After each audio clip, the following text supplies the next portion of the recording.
ഞാൻ ഈ വീഡിയോ പൂർണ്ണമാവുന്നതിലൂടെ എനിക്ക് കുറേ എനിക്ക് കുറേ ടൈറ്റിൽ കിട്ടാൻ സാധ്യതയുണ്ട്. ഞാൻ സംഘിയാണ്, പിന്നെ തീവ്ര ഹിന്ദു ആണെന്നൊക്കെ പറഞ്ഞിട്ട് കുറേ പേര് വരുമായിരിക്കും. ശ്രീകൃഷ്ണന്റെ ചിത്രത്തിന് മുന്നിൽ പിന്നെ ഒരു മന്തി, ചിക്കൻ മന്തി അല്ലെ ബീഫ് മന്തിയൊക്കെ വെച്ചിട്ടുള്ള ഒരു അഡ്വർടൈസ്മെന്റ് കാണും. അറസ്റ്റിലാവും, ഉടനെ തന്നെ ജാമ്യം ലഭിക്കും.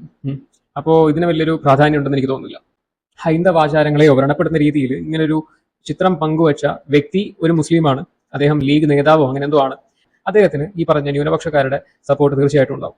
എന്താ ബീഫ് എടുക്കുന്നില്ലേ, ബീഫ് കഴിക്കില്ലേ, ബീഫ് കഴിക്കാത്ത എന്താ BJP ആണോ എന്നൊക്കെ ചോദിച്ചിട്ടുള്ള ഒരു പരാമർശം. ഈ ബീഫ് കഴിക്കാത്തവരെ BJP അല്ലെങ്കിൽ RSSകാരാണ് അല്ലെങ്കിൽ സംഖ്യയാണെന്നും പറഞ്ഞിട്ടൊരു മുദ്ര കുത്തുക. അതിന്റെ ഒരു ലോജിക്ക് എനിക്ക് മനസ്സിലായില്ല. ടാറ്റ കൺസൾട്ടൻസി സർവീസിൽ പൂനെ നാഷിക്കിൽ നടന്നൊരു സംഭവം ഉണ്ടായിരുന്നു.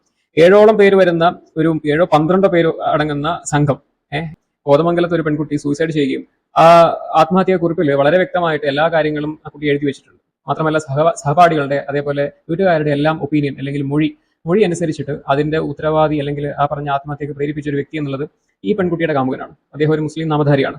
Completely anti BJP. As I said, I was completely an anti BJP person before.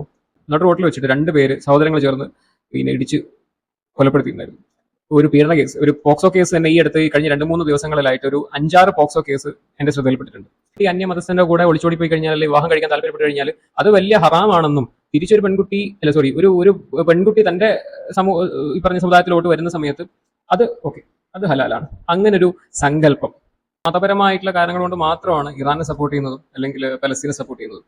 ഈ ഇന്ത്യ ഒരു മുസ്ലിം രാജ്യമാക്കണം, ഇസ്ലാമിക രാജ്യമാക്കണം, അത് മാത്രമല്ല ഇന്ത്യയിലുള്ള എല്ലാ ഹിന്ദുക്കളെയും പിന്നെ വംശഹത്യ നടത്തും എന്നൊക്കെ ഇസ്രായേലും പലസ്തീൻ അല്ലെ ഇസ്രായേലും പിന്നെ ഇറാനും തമ്മിലുള്ള യുദ്ധത്തിൽ ഇവിടെ ആൾക്കാരെ മുറവിളി കൂട്ടുന്നതിനാ. ഈ ബംഗ്ലാദേശിൽ ഹിന്ദു വംശഹത്യ അതിനെപ്പറ്റിയൊന്നും ഒരാളും അല്ലെ ഇവിടുത്തെ ഒരു മതവിഭാഗക്കാരും അല്ലെ ഒരു രാഷ്ട്രീയ സംഘടനകളും ആരും തന്നെ ഒരക്ഷരം കമാന്ന് മിണ്ടുന്നില്ല.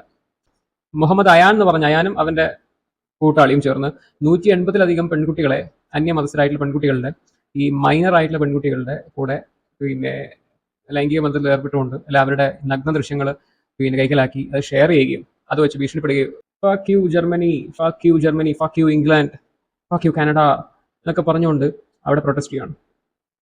ആരാണ് നടത്തുന്നതെന്ന് പറയേണ്ട ആവശ്യമില്ലല്ലോ. എനിക്ക് ഭാവിയിൽ നല്ല നേതാക്കന്മാരുടെ കഴിവ് കൊണ്ട് ജനാധിപത്യ രാജ്യം, നല്ലൊരു മികച്ച ജനാധിപത്യ കഴിഞ്ഞേക്കാം. ബട്ട് ഒരിക്കലും ഒരു മതേതര രാജ്യമായിട്ട് ഇന്ത്യക്ക് മാറാൻ കഴിയില്ല. അത് ഞാൻ ബീഫ് കഴിക്കുന്ന ഒരാളല്ല, ഞാൻ സംഖ്യയുമല്ല. ഇനി സംഖ്യയാണെന്നുണ്ടെങ്കിൽ തന്നെ അവിടെ പരിഹസിക്കാൻ മാത്രമൊന്നുമില്ല.